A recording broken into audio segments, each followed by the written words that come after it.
You are looking live at new protests outside of Trump Tower tonight as a defiant President on a fired-up group of reporters in the lobby today. The president speaking out against a growing movement to tear down Confederate statues and standing by his response to the violence over the weekend in Charlottesville, Virginia. I've condemned neo-Nazis. I've condemned many different groups, but not all of those people were neo-Nazis, believe me. Many of those people were there to protest the taking down of the statue of Robert E. Lee. So, this week it's Robert E. Lee.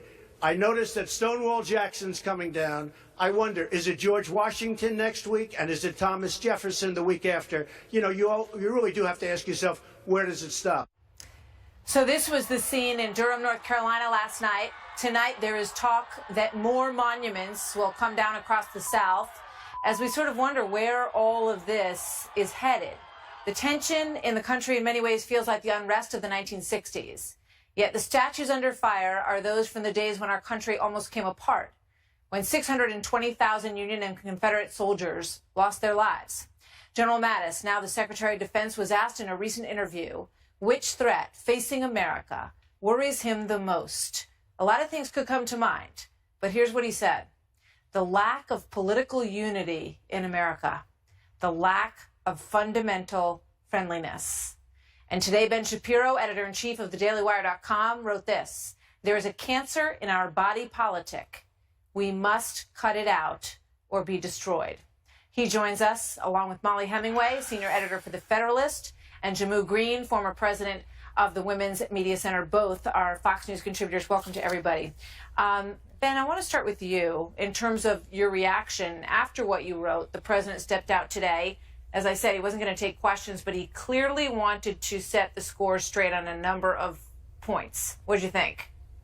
Well, I think that he said one thing that, and he said a bunch of things that were not really good for him or good for the country. The one thing that he said that was true is that the radical left, which has been violent all throughout the country, Antifa has been violent in Sacramento, in Berkeley, in Charlottesville, it's a real danger, and the media have been ignoring that because they prefer to focus in on the white supremacists who are doing their damage, their evil damage, evil people in Charlottesville. The part that President Trump said that I thought was really quite egregious is when he made light of the alt-right. Somebody asked him about the alt-right. He said, what is the alt-right? Can you define the alt-right? And then he suggested that a bunch of people who were protesting on Friday night, those Friday night protests involved people chanting about Jews not replacing them and about white supremacy. And he said some of those people were very fine people, very nice people. I don't see the purpose of that. The whole point of the column that I wrote is that you have these two nefarious fringe forces that are becoming mainstream, the violence of Antifa and the nasty white identity politics of the alt-right, and both of those need to be condemned full scale. I saw the president condemn one of those today. I didn't see the president fully condemn the other. Yeah.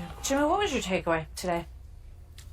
Goodness, Marcia, I think that there can be only one response. It's appalling. What we saw from the president was disgusting, despicable. It certainly was un-American. But the reality is, for 241 years, we have been inching closer and closer to the egalitarian society that most Americans, an overwhelming majority of Americans, believe in. And as hard as he tries, and he's trying very hard to flush all of that down the toilet, he has abdicated his moral authority.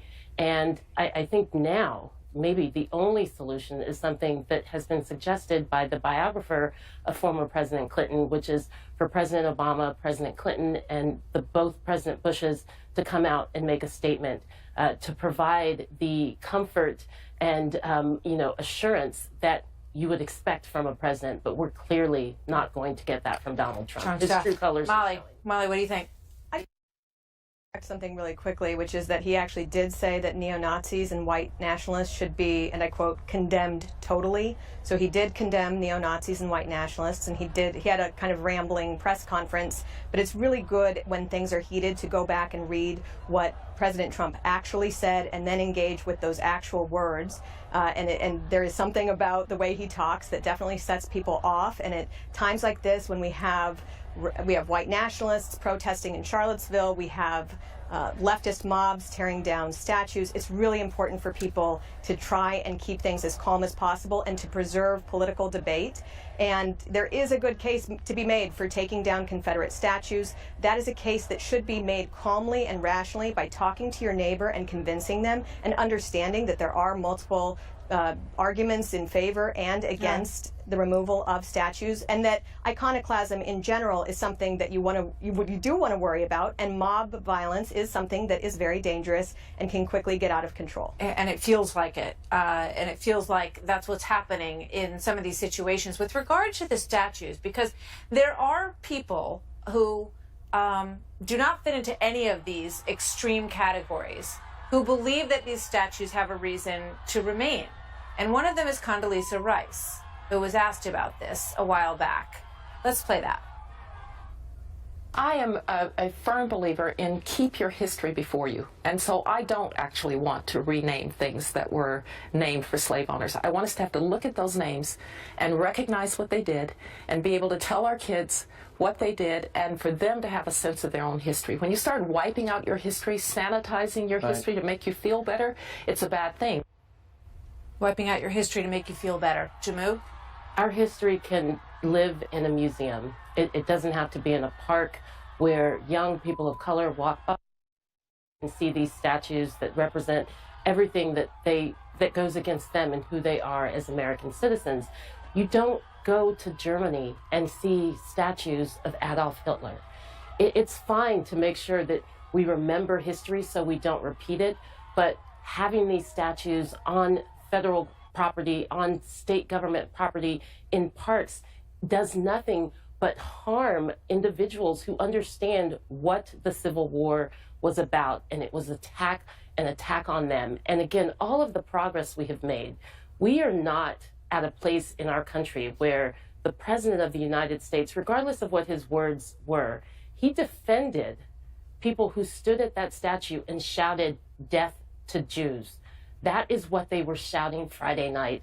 There is no excuse for that. And I think anyone who saw his performance on Saturday, yesterday, and today, you can understand where his authenticity is. You understand where his passion is. Ben, and is it that is certainly let's not get on the some right side other of history. reaction. Ben, what do you think? Is that fair? Well, I mean, I think that in part that's fair. I mean, I do think that when I think it's a little over the top. I think when you see the President of the United States saying that there are very fine people who were at that protest on Friday night, that torchlight protest where they were shouting about Jews replacing people, and when you see the President of the United States refusing to denounce the alt-right by name, suggesting instead he doesn't know what it is, then a lot of the denunciations of white supremacism, they ring a little bit hollow when you refuse to acknowledge what the alt-right is. There's a reason that both Richard Spencer and David Duke seem particularly happy today. I think that that's the fault of the President. Again, I think the President is not a racist. Right, I let think me the get mine, the President last is not thought. a bigot, but I think that he seems rather comfortable taking support from racists and bigots when he finds it comfortable to do so, and that I find deeply troubling. You know, as far as the Confederate statue stuff,